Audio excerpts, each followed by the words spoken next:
Hey, and welcome to Recreates Creative Shed with me, Jo May. Lovely to have you back here with us again. In light of things, we can feel a bit of a change, a shift at the moment. So, with that in mind, we are moving towards doing something a little bit small, and these are going to be our last few videos, I reckon, in our creative shed before we head back to Recreate HQ, where I will be able to delve into all the wonderful materials that are there. So I have been studying because I'm a nerd. Sorry, the table's very dirty. I thought I cleaned it already, but there's a lovely big cobweb there. Okay, I can't. I have been studying because I'm a nerd, and I've been doing an exploration course in play. And I've been really, really influenced at how during times of like the current situation that we find ourselves in now and like post-war, that we find ourselves making toys and things like that. So based on that, I am going to be making little human characters, or maybe they might not turn into humans, out of here on the table I've got beside me some kind of tape and wool and newspaper and sticks and cones, and I even have an old pair of holey socks as well. Probably like many people, I've been doing a little bit of a clear out, and I'm like, what could we turn these holey socks into? A sock monster, obviously. So based on that, I'm not quite sure how this is going to work or how I'm going to do it. I've been thinking about the idea, but I haven't actually come to building it or making it myself. So I have collected some straight sticks. What I really, really wanted though, which I haven't really been able to find, is a stick that I would find in the park that would have almost like two legs, a body going up, and then two arms. Now these are pretty cool sticks, but they aren't quite what I want. But maybe if you guys keep your eyes open when you're out in the park or whatever, or maybe a hedge in a neighbour's garden or something, you might be able to rob a bit of a stick from them. So we've got the legs here, and then I've got the body, but I don't know what's going on up here. So I actually quite like the way there's lots and lots of bits of stick coming off of this. So I might use this for something else. It might turn into something else. And the same goes for this one. This is kind of a, I don't know, kind of like almost seaweed in its shape. And I love it because it's got all of the lichen or lichen, depending on, oh, that sticks right in the way, isn't it?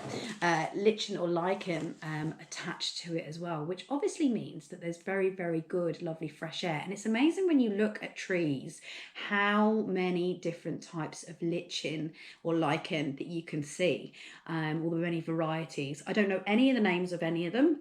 All I know is that they are pretty cool. And this stick is pretty cool as well. It reminds me a little bit of an antler for a deer or something.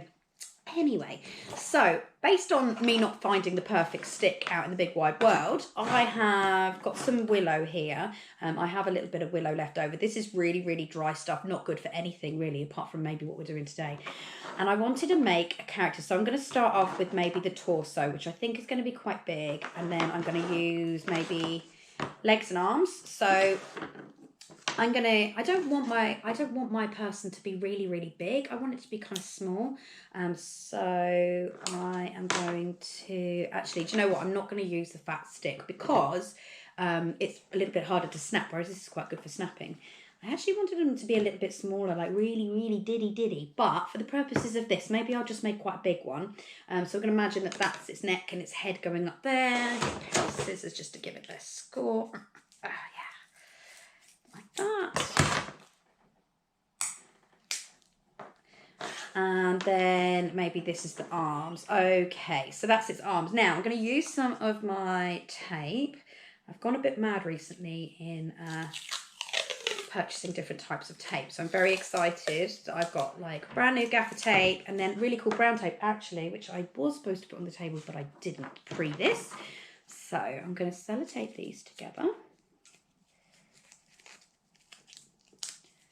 And I don't mind that the tape is messy or a little bit untidy, because what I want to do is I want to kind of bulk them out a little bit using newspaper. I'm just using this, I suppose, like a frame. Using the sticks as like a frame for my person that I'm going to make, my little human. And And then what I thought would be really cool would be to give the, so I think that will go back there, to give them like knee joints so they could move. So I'm going to gently break their kneecaps and their elbows to give them knee joints and tape them so they don't come undone. But so you'll be able to flex and make them do things. So we can use our imagination to make up stories. And while you're doing this, you might want to be thinking about what your character's going to be. Who is it going to be? Are you going to model it on somebody you know, or are you going to model it on somebody that you admire? Or maybe I don't know, maybe it's a kind of hybrid creature between like a human and an animal or something like that. So you can see I've started to make my frame there. Now, I did have a pre-made piece of paper. I think that's actually a pretty good size. I was thinking that was going to be too big. So what I did with this is I scrunched up a piece of newspaper into a ball, and then I put masking tape around it. And the fun thing about this is what you'll be able to do is you'll be able to draw on it. So you'll be able to draw your face or glue your face on. It'll be quite easy to do. If you covered it in sellotape, it might be slightly a bit more problematic. So what I'm going to do is I'm going to make a hole in that. I'm going to stick that on. I'm going to tape that on. And then to bulk up my body, what I'm going to do is I'm going to wrap newspaper around the arms and legs. I'm going to like I said, I'm going to break them. So we can have, I'm not going to break them all the way, so we can bend them. So I'm going to tape those up so they don't come undone. And I'm also going to give them some knees. Whee! Okay, so there we've got some knees. So, it's almost like a dancing puppet almost. And then with our head on top like that. So you can see it starting to come together. And that's taken me 5 minutes to do that. So that's not too bad, really. So in the next video, I'm going to have this done where I've got the paper moulded around it with the masking tape. And then I might think about different ways that we can give it features and maybe even put some clothing on it, or maybe give it, I don't know, scales if we're going to do a hybrid, and take it from there. So thank you for joining me on this. Our videos are always nice and short and sweet, because I am here to give you the starting point, and then see how you guys get on with it by yourselves. Thank you so much for interacting with all of our previous videos and stuff. It's been great to see your creations and makings over the last few months, and sure, we'll give it a rest and we'll leave it there, and I'll see you in the next video. Okay, on to the next one. Cheerio!